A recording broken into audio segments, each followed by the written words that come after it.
말씀을 보겠습니다. 욥기서 여러분들 나눠드린 설교를 한번 봐주시기 바랍니다. 욥기 말씀. 욥기 말씀이 하여튼 이렇게 통일성이 좀 많이 헷갈릴 수가 있어요. 똑같은 말을 반복하고 또 굉장히 시적인 문학적인 표현을 많이 하고 또 이 이야기했다 저 이야기했다가 종을 못 잡을 정도로 반복되는 이야기 때문에 단 하나의 메시지, 고난 가운데서도 하나님이 우리를 은혜를 베푸시고 고난을 통해서 우리 신앙을 성장을 이끄신다.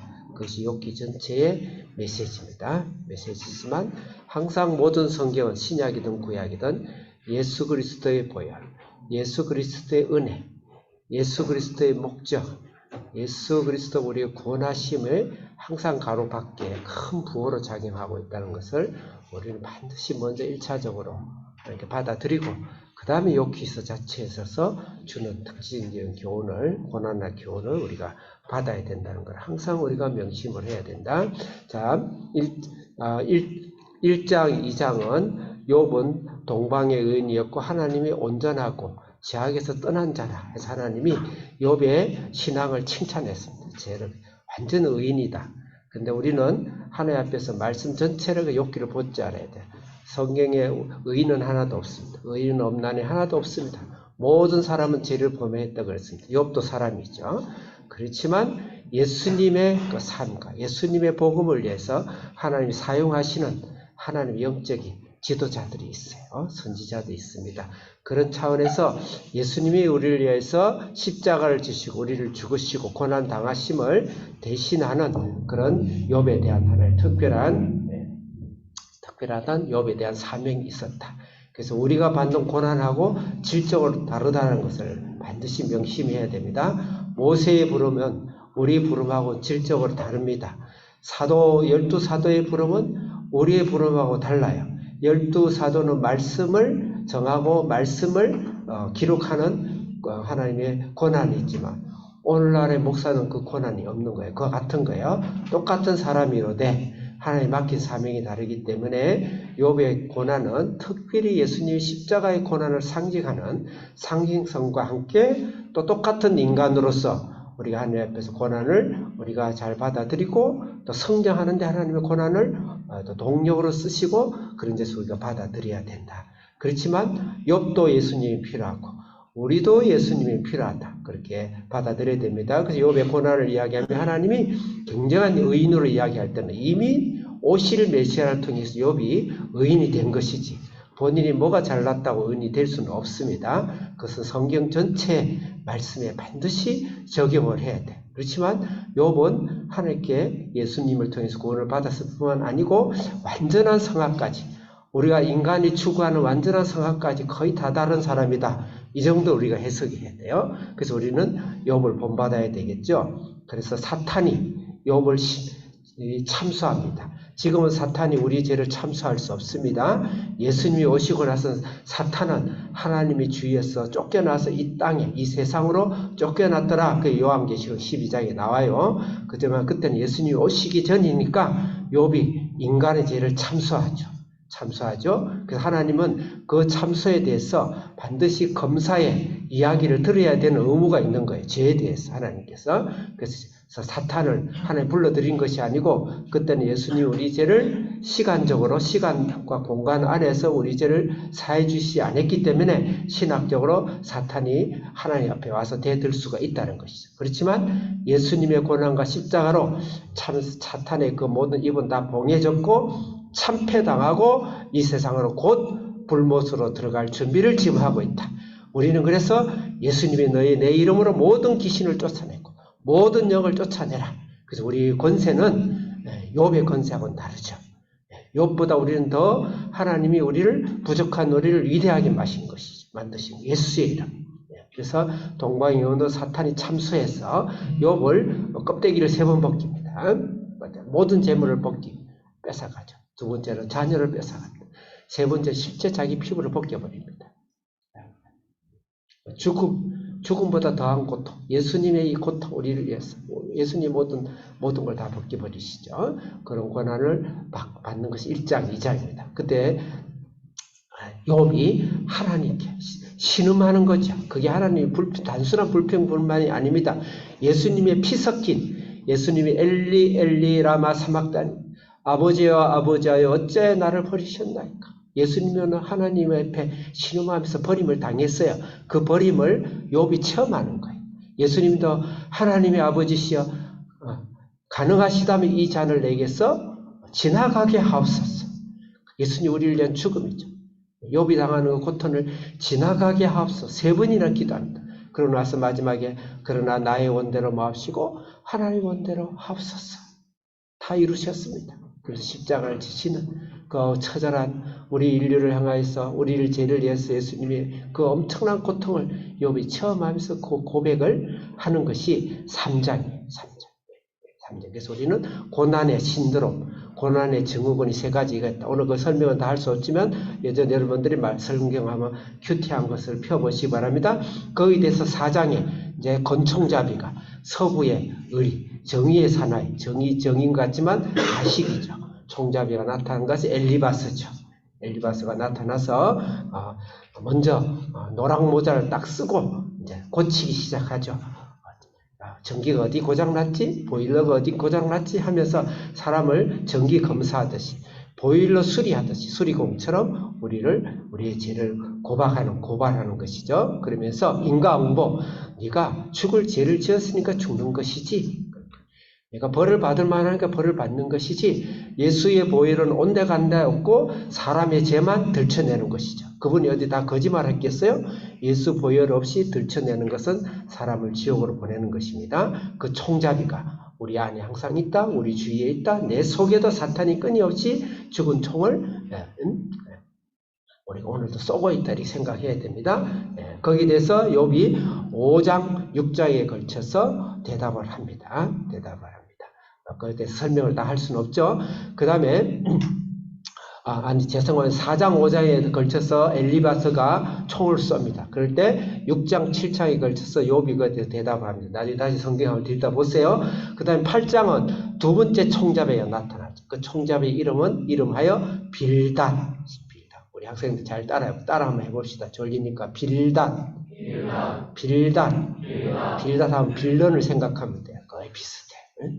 빌닷이 나타나가지고 총을 쏘는 거예요. 총을 쏘면서 더 잔인하게 네 새끼, 네 자녀가 죽었지? 네 자녀 보니까 죽을 만하다. 네 하는 짓을 보니까 아이고 참 뒤로 그냥 까무라칠 일이죠. 세월의 어려운 그 생명들을 갔을 때 그런 말 하면 안 되겠죠. 그 아픔은 하늘과 땅을 다 팔아도 불가능한 것인데 거기에 대해서 어떻게든 위로를 해줘야지. 엄한 소리를 하면 안 되죠.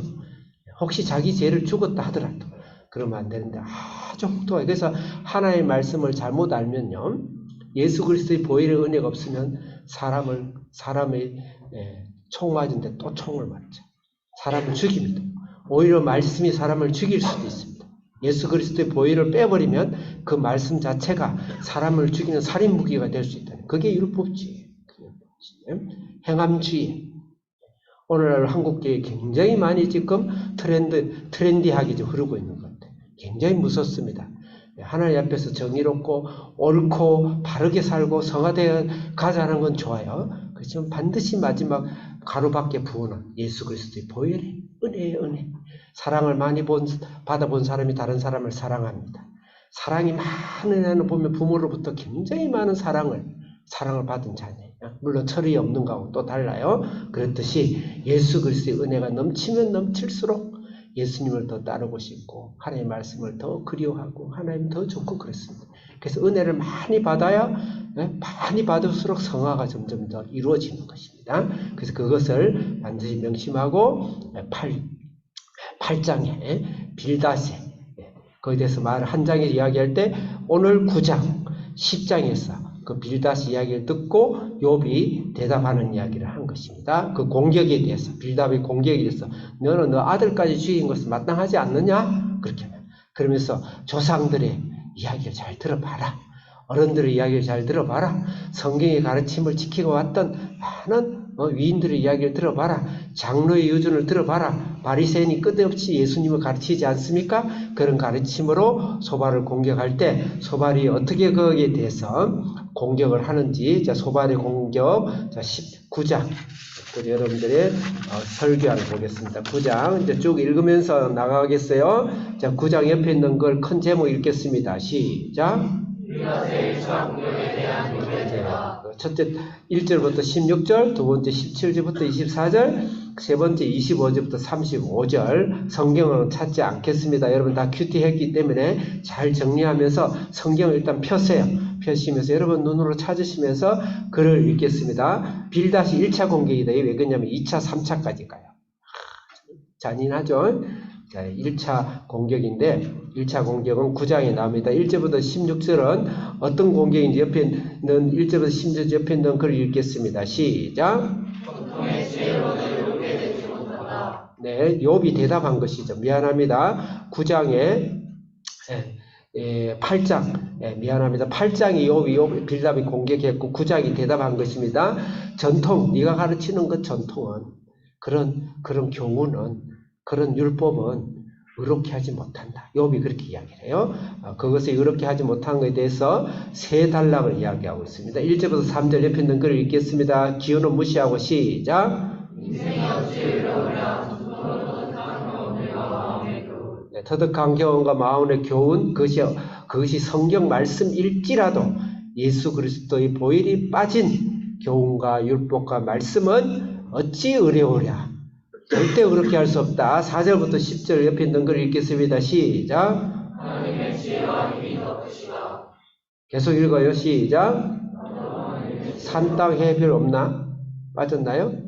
예. 알겠습니다. 산과 땅과 해와 별과 바다와 금성 이런 이야기를 해요. 다시 말해서 하나님이 지혜와 힘, 세상을 움직이는 힘이 하나님 더 크시다. 그러니까 너희 전통의 지혜를 자랑하고 가르치지 말라. 그까지 걸 가지고 하지 마라. 예수 그리스도가 더 보혈이 더 중요하다. 이렇게 해석을 성경 전체를 하시면 좋겠어요. 11절부터 16절 옆에 있는 걸 읽겠습니다. 시작. 나까지도 하나님의 어마어마한 지혜와 힘을 다 알지도 못하고 깨닫지도 못한다. 그러므로 옆에 밑에 있는 걸 읽겠습니다. 시작. 크게 시작.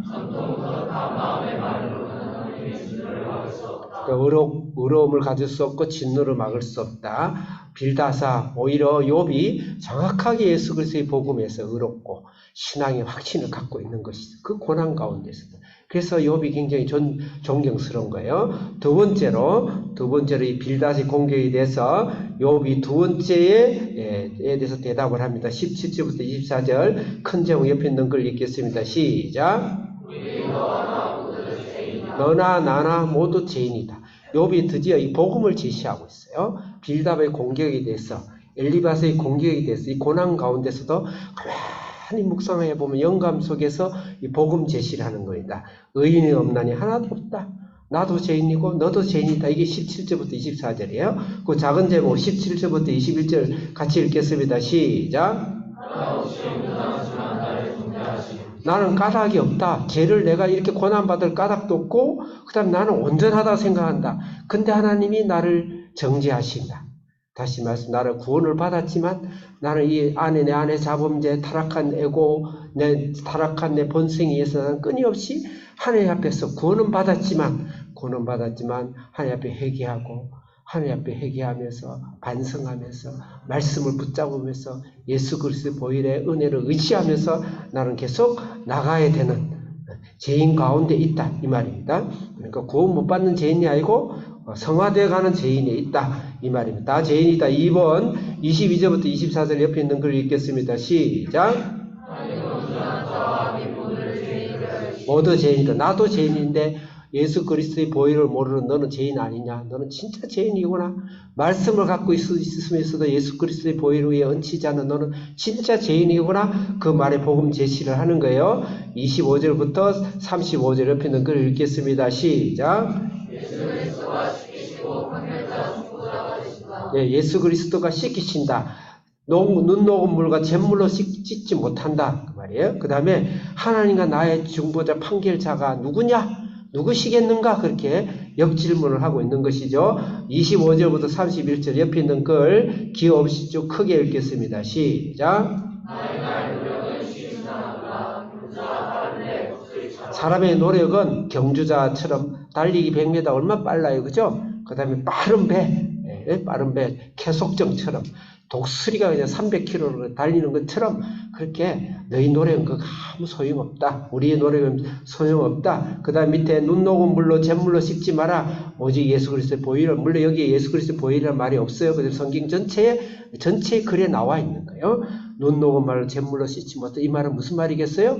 이미 욥은 오실 메시아를 체험하고 있는 거예요. 그것으로 어느 누구도 욥을 넘기뜨릴 수 없어. 쓰러뜨릴 수 없어. 나는 구원받았다. 나는 의인이다. 나는 죄에서 떠났다. 죽음과 사망의 권세에서 떠났다. 32절 35절 크게 읽겠습니다. 시작. 하나님과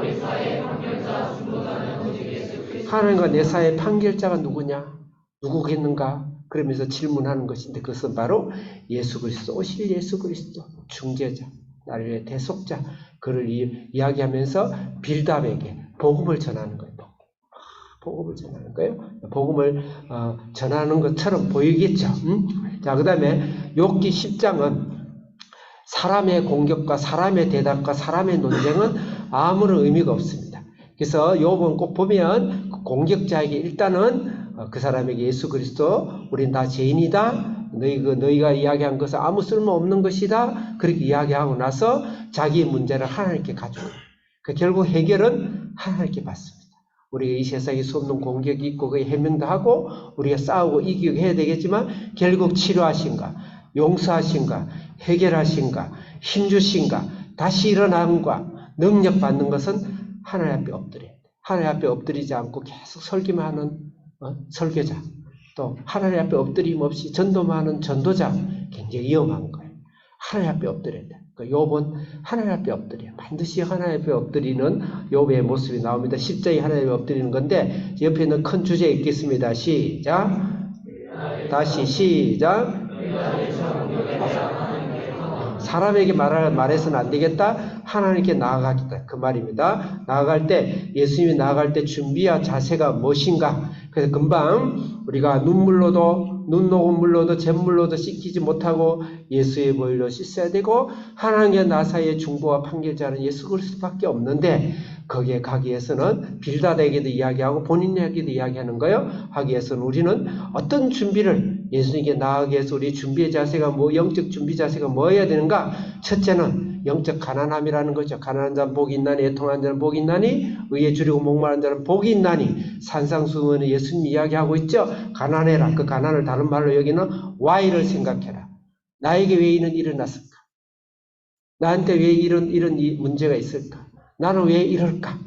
끊임없이 질문하셔야 돼요. 영적인 문둥병자, 물론 이제 요새는 그런 단어를 쓰면 안 되지만 성경에 나오는 거니까 영적인 문둥병자. 찔러 문둥병의 아주 가장 큰 고통은 찔러도 몰라요.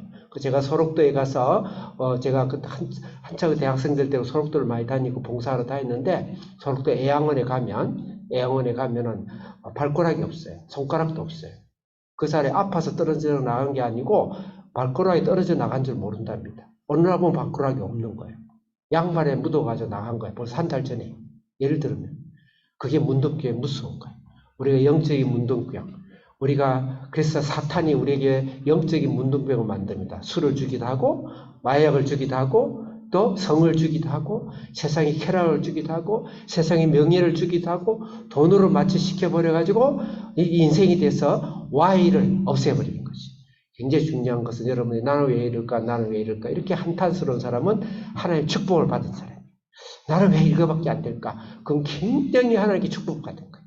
마음이 가난한 것이죠. 그 Why를 생각. 1번 1절에서 7절 옆에 있는 글 기호 빼고 읽겠습니다. 시작.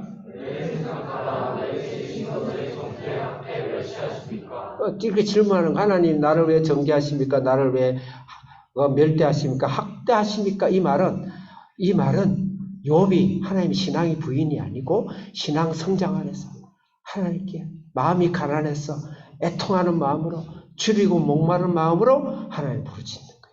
두 번째로 우리 하나님 앞에서 바른 자세는, 예수님께 나간 바른 자세는 8절부터 12절 옆에 있는 글을 읽겠습니다. 시작. 주의 손으로 나를 지으심을 생각하라.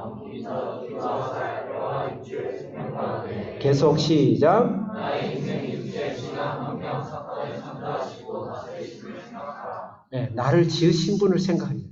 나의 환경도 하나님이 주셨고, 지금 현재 이 시점도 하나님이 주셨고, 지금 이 부모님도 하나님이 주셨고, 자녀도 주셨고, 직장도 주셨고, 운명도 주셨고, 운명하러지 이상하게 뭐 보러 색깔 보러 가는데 가지 말고, 천막 하는데 가지 말고, 운명도 하나님께 주셨고, 심지어는 고난도 주셨고, 예. 그 다음에 풀리지 않는 수수께끼도 주셨고, 현재 하나님이 항상 나를 지으셨다. 나를 지으셨다는 걸 항상 생각해야 예수 그리스도의 보혈이 그 전선을 타고 강하게 내 속에 들어온다는 것이죠. 그 다음 3번 읽겠습니다. 13절부터 17절 시작. 주의 생각하라. 죄와 악을 미워하시고 심판하시는 주의 뜻에 명하라.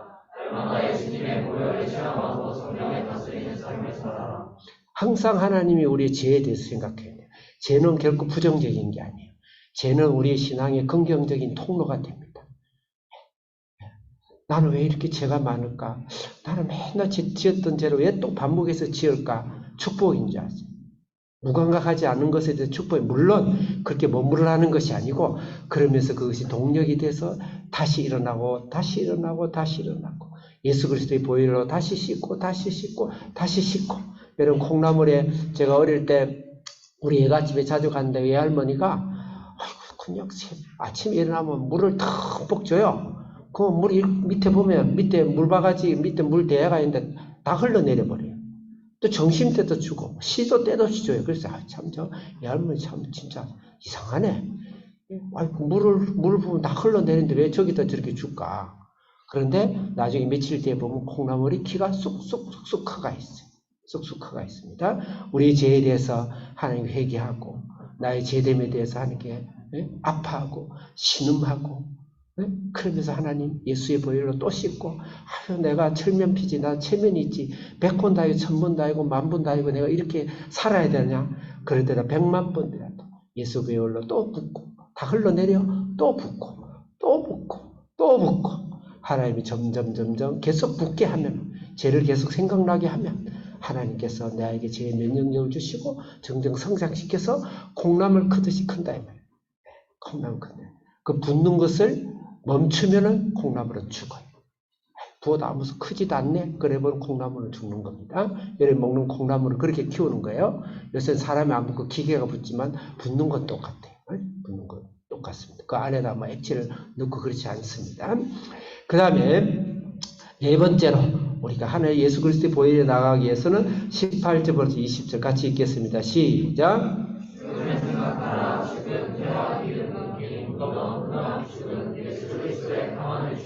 죽음을 생각하고 받아들여라. 이거는 우리 자녀들에게는 굉장히 좀 굉장히 미안스러운데, 미안해한테도 여러분 어릴 때 죽음 다 생각해요. 그 죽음에 대해서 잘못 받아들여가지고 이상한 길로 청소년이 가는 경우가 굉장히 많아요. 죽음을 받아들여야, 안 받아도 거부하게 되면 이상한 길로 갑니다. 이상한 길, 잘못되죠. 반드시 어릴 때지만 죽음을 생각하는 건 아니지만 죽음을 준비하고 죽음이 있다는 걸 인정해야 돼. 그럼 뭐냐? 그 죽음을 초월한 예수님을 만나면 해결되는 거예요. 두려움을 초월한 예수님을 만나면 해결돼요. 그래서 죽음을 피하면 안 돼요. 여러분, 나이에 죽음이라는 거 곧 100년 남짓한 죽음이 오는데 그걸 무시하게 되면 완전 타락하게 돼요. 완전 타락하게 돼요. 답이 없어요. 어릴 때부터 죽음에 대해서 지라는 게 아니고, 죽음에 대해서 패배하라는 게 아니고, 그 죽음을 딛고 일어나는 예수의 부활, 영광, 능력을 장착해서 게임에 아이템을 득템하듯이 딱 장착하게 밖에 나가면 이 세상이 두렵지 않다. 저는 초등학교 5학년 때 장착을 했어요. 이상한 괴물 같고 공룡 같은 게 나를 따라오는데요. 초등학교 1학년 때부터 밤에 잠을 못 자고 식은땀 뻘뻘 흘러 사탄이 쫓아온 거죠. 어느 날 내 발로 교회 가가지고 하얀 언덕 위에 빨간 지붕에 언덕 위에, 저번에 우리 체남 사모하고 강원도 원통에 가봤어요. 그 산속에 있는 그 조그만 교회는 없어졌대요. 그가 혼자 엎드렸어요. 성령이 부르고 하나님 부르는데 엎드려서, 하나님 나 살려주세요.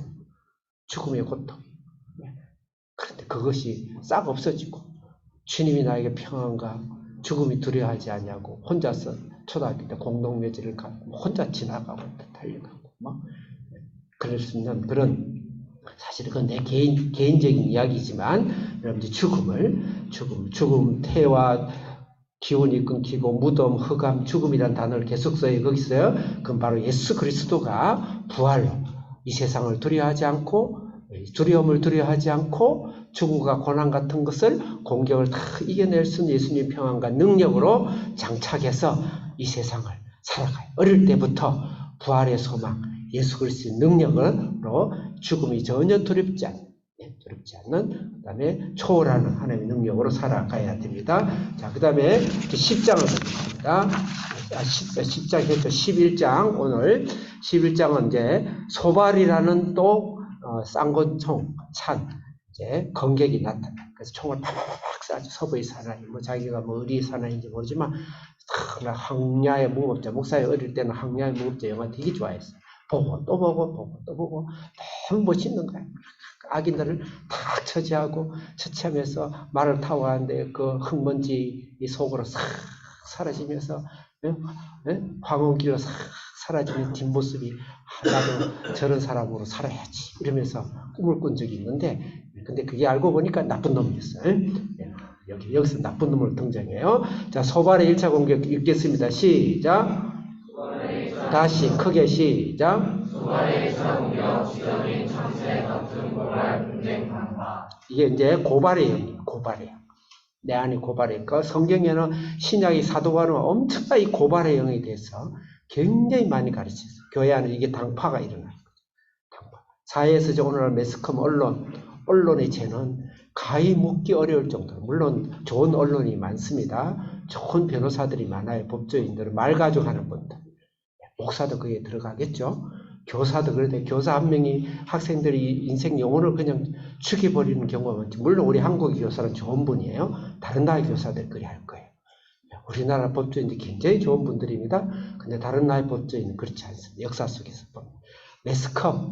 매스컴을 호도한 사실은 권력의회 의회가 매스컴의 권력인데 예수라면 어떠했을까 그 책을 읽으면서 제가 그 어릴 때 굉장히 많은 생각을 했는데 어쨌든 그런 소발이 나를 공격합니다. 계속 홍듭니다. 네가 구원받았다고? 아이고 니까지 끝이 니는 장래가 훤하다. 니 뭐 어제 했던 거 오늘도 하고 내일 하는데 너까지 것 이러면서 소발이 내 안에서 공격을 하죠. 자, 그랬을 때 그 소발의 공격이 어떤 것이 있는지 1절부터 4절에 옆에 있는 글을 읽겠습니다. 시작. 소발이라는 것은 참새라는 게 짹짹짹짹하고 본인이 말을 많이 하면서 다른 사람의 말을 공격하는 굉장히 역설적이죠. 그래서 말을 공격하는데 첫째는 옆에 있는 글을 읽겠습니다. 밑에 있는 글을 읽겠습니다. 시작.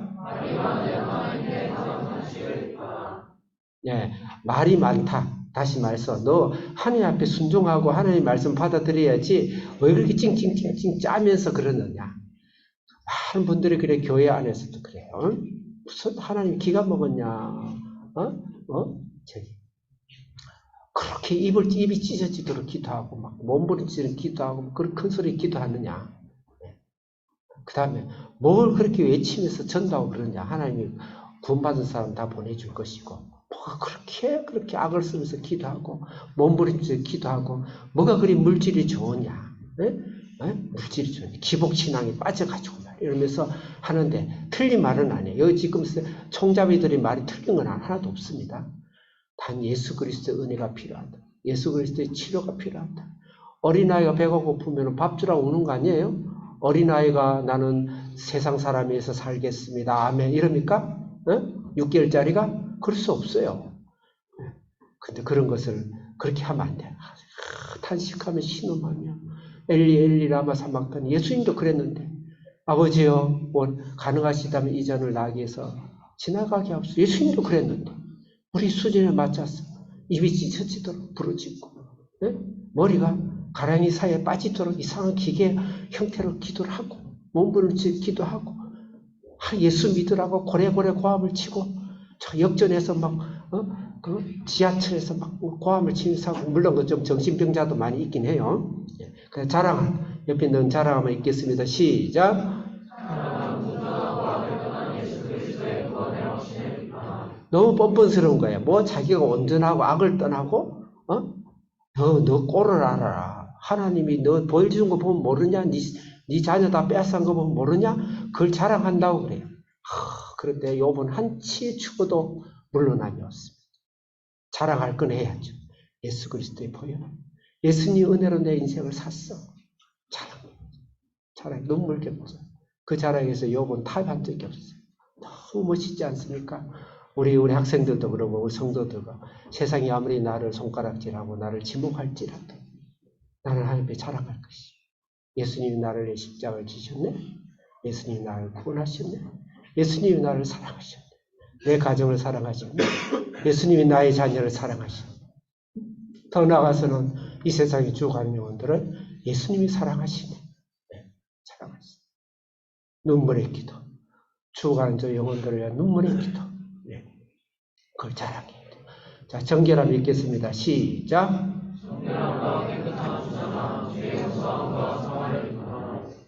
정결함. 예수님을 향해서 내가 죄를 짓지만 거룩함을 향해서 살아가는 성화된 죄를 고백하고 또 고백하는 거기에 대해서 그게 아주 뭐 꼴사 나온 거예요. 네 분수를 알아라. 네가 또 나와서 기도하냐? 뭐 네가 거룩해지겠다고? 네가 뭐 선교사가 되겠다고? 네가 전도를 한다고? 네가 집사가 되겠다고? 뭐 네가 장로가 되겠다고? 네 꼴을 잘 알아라. 이런 게 돼서 욥은 전혀 타협하지 않고 예수님 은혜를 붙잡고 나가는 그 모습에 대해서 이 세 가지 지적이 돼서 사실 우리는 반대적으로 해석을 해야 된다 이 말이에요. 그런 공격이 있을 때 5절부터 12절 소발의 공격 내용 보겠습니다. 옆에 있는 큰 걸 읽겠습니다. 시작. 똑같은 인과응보에 대한 지식, 이것을 그 신학적으로는 보편적 지혜다 이렇게 해요. 거의 반대말은 그보다 승급된 것은 반성적 지혜다 이렇게 쓰는데 그런 어려운 말 쓸 거 없고 이 세상의 지혜에 대해서 또 자랑을 하는 거예요. 5절부터 6절 읽겠습니다. 시작. 세상에 조사해 주는 지혜라든지 경험이라든지 이것이 뭐 도라든지 이런 것이 얼마나 대단해요. 말은 그렇듯 하죠. 그렇죠. 예수 그리스도가 빠져버린 것을 이야기하는 거예요. 7절부터 12절 읽겠습니다. 시작. 그래서 그런 지혜를 네가 모르고 뭐 예수 보혈 하나 붙잡고 싸구려 보혈을 붙잡고 그렇게 하느냐? 그러면서 허망한 사람이라는 것은 망령된 사람이다. 다른 말로 들나귀 새끼다 그랬어요. 가장 미련하게 그 당시 최고 요금 개돼지보다 더 제가 들나귀야 들나귀 새끼. 이렇게 해요. 자, 그 다음에 13절부터 20절 소발의 공격을 보겠습니다. 시작. 결론은 뭐냐면 회개해라. 복을 받아라.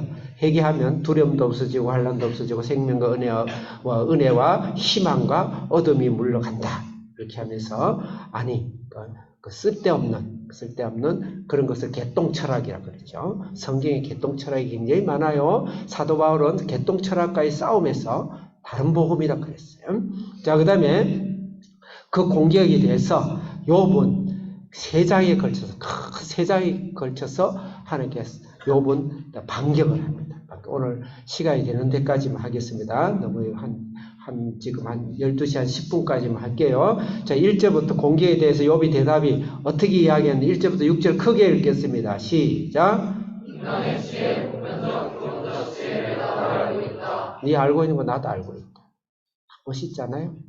여러분 세상이 알고 있는 거 우리도 알아야 돼. 세상이 우리를 공격하는 거 우리도 알아야 돼. 그래서 자연과학도 알아야 되고 인문과학도 알아야 되고 여러분이 지금 SOT도 알아야 되고 세상을 정복해야 돼. 세상 학문을 정복해야 된다. 너 아는 거 나도 안다. 철학을 이야기하냐? 철학 이야기할 줄 알아. 도덕을 이야기하냐? 도덕 이야기할 줄 알아. 정치를 이야기하냐? 정치 이야기할 줄 알아. 과학을 이야기하냐? 과학 이야기할 줄 알아야 돼. 기술을 이야기하고 하냐? 기술 이야기해야 돼. IT 이야기를 하냐? IT 이야기를 할 줄 알아야 돼. 게임 이야기를 하냐? 그거 좀 생각해 보겠지만 할 줄도 알아야 되겠지. 그치? 그죠? 밤새는 하지 마라. 게임 모르면 애들하고 대화가 안 돼요. 요새 음악 모르면, 락 음악, 랩 음악 모르면 애들 대화가 안 된다니까. 그렇다고 또 이번에 용기를 내가지고 굉장히 큰 용기로 집에 가서 밤샘을 했다 그러면 다음 휴가는 없는 거예요. 자, 그 다음에 그러면 목소리 까먹었다. 엄마 소리야. 7절부터 15절 시작. 25절 시작. 하나님의 지혜로운 지혜를 알아라. 하나님의 올바른 지혜를 알아라. 그 올바른 지혜라는 것은 첫째 7절부터 11절 시작. 하나님의 자연과 인간을 다스리시는 주권과 지혜를 알아라. 자연과 인간의 모든 다스리는 건 하나님의 주권이다. 너 인간적인 경험과 자 그렇게 이야기하지. 그거 다 하나님이 속해 있는 것이다. 그 다음 12절부터 25절 시작. 하나님의 지혜와 권능과 계략과 능력을 주라고 계심을 알아라. 네. 하나님 지혜는 권능과 계략과 능력이 다 있다. 너희들이 그 늙은 자라는 것은 나이 많은 노인이라기보다는 경험자를 이야기해요. 장수자, 모사, 재판왕, 제사장, 권력자, 충성된 자, 연장자, 강한 자, 민족들 우두머리를 다 다스린다. 세상의 모든 지혜는 예수 그리스도 안에 다 있다. 예수 그리스도 안에 답이 다 있다. 백문일답. 그렇게 여러분 해석을 해야 됩니다. 욥이 이 이야기를 했을 때는 이 세상의 지혜 말고 이 세상의 자연의 지혜에도 또 이 세상이 돌아가는 모든 운행의 지혜에도 하나님의 지혜가 섭리되어 있고 그곳에서는 예수 그리스도의 보혈이 흐르고 있다. 예수 그리스도의 보혈이 그걸 고쳐나가고 있다. 예수 그리스도 보혈이 들어가면 세상의 지혜도 달라질 것이며 자연의 지혜도 정고침을 받을 것이며 하나님이 사용하실 것이다. 이 말로 받아들이면 좋겠어요. 자, 마지막으로 13장, 14장은 같은 것으로 묶고 났는데 이 공격에 대해서 다시 욥은 이 사람들과의 싸움이 아니고 하나님께 다시 나가서 탄원하는 거예요. 하나님 나가서 다시 탄원하고 하나님 엎드려 하나님 나 살려주세요. 그렇게 나가는 겁니다. 1절부터 19절 같이 읽겠습니다. 시작. 하나님의 강구성에 수발에게 가까운 기도전에 우리 영적 준비자세. 먼저 하나님께 이제 기도를 해 가는데 기도는 조금 이따 마지막으로 읽겠습니다. 기도하기 전에 우리 영적 준비에 대해서 자 1번 1절에서 3절을 읽겠습니다. 시작. 똑같이 나도 안다. 4절에서 5절 시작. 사실 이 세상의 지혜의 깊은 저변의 철학과 사상과 모든 이념의 깊은 곳에 가면 거짓이라는 뱀이 또아리를 틀고 있습니다. 세상의 철학은 다 거짓입니다. 그렇지만 사실적인 걸 가지고 양심을 속이고 영을 속이는 것이죠. 사실과 거짓은 또 다른 이야기예요. 사실은 있지만 안에 거짓의 영이 들어가 있는 거예요. 그 다음에 3번 읽겠습니다. 시작. 다시 시작. 마치 하나님을 위해서 일하지 마세요. 하나님을 위해서 일하는 것은 세상의 지혜가 들어온 것입니다. 하나님은 일함을 받는 분이 아니에요. 하나님은 일함을 받는 분이 아니라는 것입니다. 네? 하나님이 우리에게 은혜를 다 주신 거예요.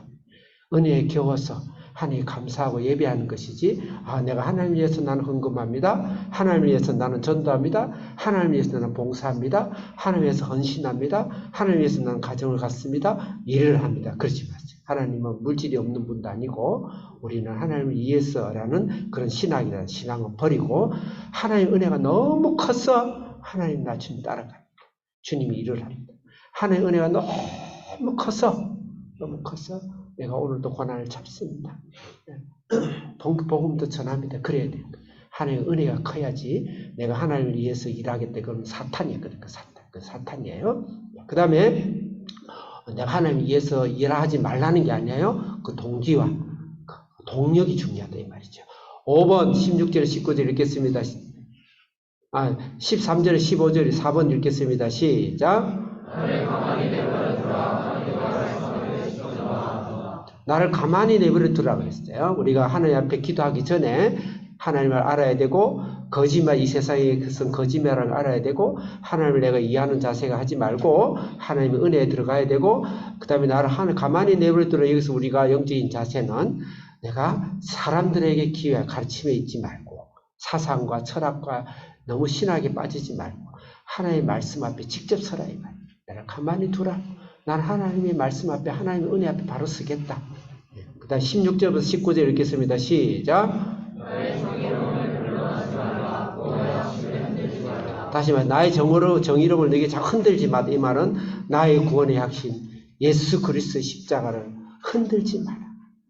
내가 아무리 1000번 100번 공격해도 나는 구원받은 자고 나는 의인이고 하나님 앞에 온전한 자고 악에서 떠난 자다. 그거 자꾸 건들지 마라. 내버려 두라.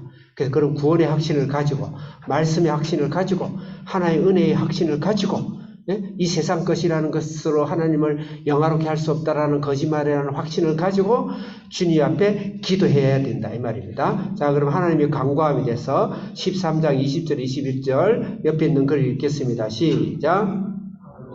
다시 시작. 강구 1 시작.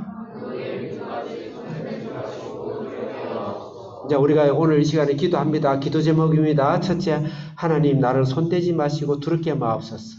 지금 내가 누구의 공격을 받고 있고 내가 어려움의 공격을 받고 내가 환난을 공격을 받고 있고 때로는 내가 해결해야 될 문제가 있고 여기에 대해서 나를 응답하시고 나의 두려움과 나의 걱정을 주님이 제거하여 주시고 해결하여 주옵소서. 나의 기도를 응답하여 주옵소서. 아멘. 첫 번째 기도입니다. 두 번째 강구 2 13장 22, 28절 옆에 있는 글 읽겠습니다. 시작. 나를 침묵하지 마시고 나에게 말씀하옵소서. 밑에 있는 글 시작. 나의 죄와 허물에 대해서 주님이 말씀하시고 원수에 대해서 말씀하시고 두려움에 대해서 말씀하시고 나의 과거에 지나간 과거의 죄와 고백하지 못한 죄와 또 잘못에 대해서 허물에 대해서 용서하시는 것을 말씀하여 주옵소서. 제일 무서운 것은 침묵입니다. 지금 현재 여기 지금 사실 하나님 침묵하고 있어요. 아직까지 우리 그 욥에게 하나님이 침묵하고 있습니다. 나중에 저 뒷자에 가야 37장 이후에 가야 하나님이 드디어 말씀을 하시죠. 침묵이 굉장히 무서운 겁니다. 침묵이 부부간의 침묵이 무섭죠. 부모와 자녀 관계에 침묵은 끝나버리는 거예요. 하나님 침묵하지 마소서. 여러분은 얼마나 하나님 앞에 침묵을 당하셨습니까? 하나님의 말씀을 들으셨나요? 아침에 일어나서 하나님의 말씀을 들으시나요? 주무시기 전에 하나님의 말씀을 들으시나요? 순간순간 주님의 말씀을 들으시나요? 하나님 침묵하지 마옵소서. 내 영이 깨어나게 하옵소서. 그 다음에 3번 강구 세 번째 제목입니다. 옆에는 14장 1절에 6절 읽겠습니다. 시작.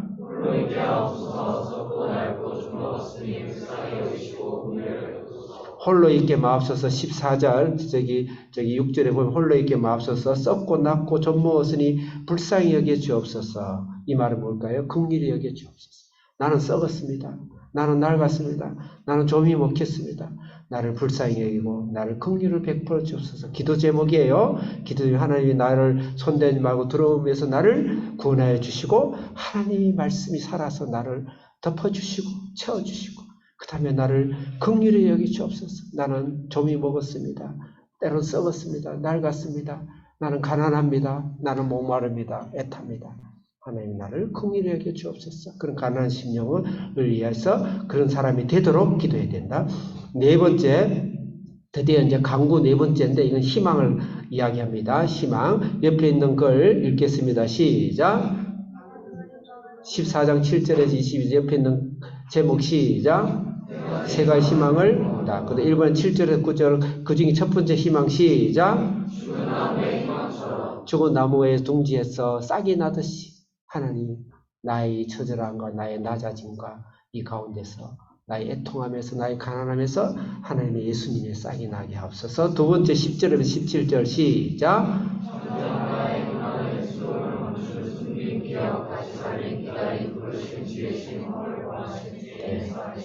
아멘. 똑같은 말에 죽은 나무에서 힘을 싹이 나듯이 나의 주 서울과 숨김과 또 거기서 다시 살림과 기다림과 하나님의 허물을 봉하심과 죄악의 쌈의 심의 희망, 소망이 부활의 소망이 일어나게 하옵소서. 18절부터 22절 마지막 끝까지 읽겠습니다. 시작.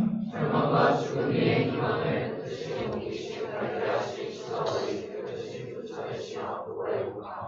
희망은 반드시 절망과 죽음 위에서 일어나야 됩니다. 희망 위에 희망은 없습니다. 결처 인간은 희망이라는 건 거짓말이에요. 그게 바로 빌다시의 교훈이고 소발의 사실은 가르침이에요. 그건 다 거짓말이에요. 반드시 희망은 죽음 위에 나타납니다. 제일 싹은 죽음. 제 이삭스로 죽고 누가 죽어요? 예수님이 죽고 예수님이 다시 부활합니다. 우리 진정한 희망은 죽음 뒤에 오는 거예요. 영원히 죽음 위에 영원히 부활이지만 지금도 내가 죽음 같은 처절한 죄의식과 이 세상의 공격과 이 세상의 방해 갖지만 그 속에서 예수 그리스도의 부활의 은혜, 예수 그리스도의 보혈이 나를 덮치고 은혜를 덮치는 그런 죽음 위의 부활, 나의 절망 위의 부활, 나의 포기 같은 나의 상황 위의 주님의 부활, 그 부활을 체험하기 위해서 잠깐 오는 고난, 또 내가 어제 왔던 고난이 내일 또 오겠다는 그 두려움에서 벗어나셔서 예수 그리스도의 보혈, 부활의 소망으로 오늘 이 시간도 주님의 부활이 여러분을 치료하는 시간입니다. 주님의 부활이 여러분을 만지는 시간입니다. 이제 다 과거지사가 됐어요. 욥의 고백은 과거지사가 되는 거예요. 믿음으로 내 광주리에 부활의 광주리, 부활의 소망의 열매를 담아서 담대하게 나뿐만 아니라 전 세상에 나갔어. 우리 한비전 자녀들이 실력과 영성을 겸비하고 부활의 영성과 능력을 겸비해서 전 세계에 나갔어. 이 부활의 신앙과 부활의 증거를 증거하고 또 여러분들이 우리 성도들이 직장 안에서 사업 안에서 사람을 만나는 곳마다 또 직장 안에서 일마다 또 가정마다 자녀를 키우는 곳마다 주님의 이 부활의 소망, 이미 죽어버린 이 세상 예수님이 당신을 위해서 대신 죽었습니다. 당신의 절망을 위해서 예수님이 대신 죽으셨습니다. 예수님의 소망을 받으세요. 예수님의 생명을 받으세요. 또 나를 보세요. 우리 자녀를 보세요.